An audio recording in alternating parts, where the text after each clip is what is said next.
എന്താ നിന്റെ ഉദ്ദേശം? അല്ല എന്താ നിങ്ങൾക്ക് എന്താ കുഴപ്പം? അല്ല ഞാൻ ചോദിക്കട്ടെ, നിനക്കിപ്പോ എന്താണ് വീട്ടുകാര്യങ്ങളോ കുടുംബകാര്യങ്ങളോ ഒന്നും നോക്കണ്ട, ഫുൾ ടൈം ഈ ഫോണിലാണ് നീ? ഞാൻ വീട്ടുകാര്യങ്ങളൊന്നും നോക്കണില്ല അല്ലേ. നീ നോക്കിയാ ഞാൻ എന്റെ പണിയെല്ലാം കഴിഞ്ഞിട്ടാ ഫോണിലിരിക്കുന്നത്. നിന്റെ പണി കഴിഞ്ഞാ ഇന്ന് കാലത്ത് നീ എനിക്ക് ചായ തന്നോ?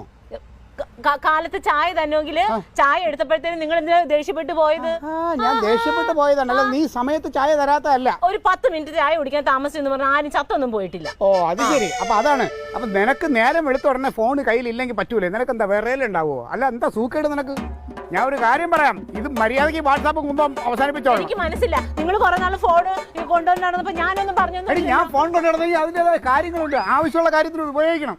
എനിക്കും എന്റേതായ കാര്യങ്ങളുണ്ട്. എനിക്ക് എന്റെ കൂട്ടുകാരെ കാണണം. ഞാൻ ഈ കുടുംബത്ത് അടച്ചിട്ട് ഞാൻ ആകെ വരണ്ട് ഉണങ്ങി നിൽക്കാണ്. അപ്പൊ എനിക്ക് എന്റെ കൂട്ടുകാരെ കണ്ടിട്ട് ഞങ്ങൾക്ക് ഒരുമിച്ച് കാണും, റീയൂണിയൻ ഉണ്ട് ഞങ്ങൾക്ക്.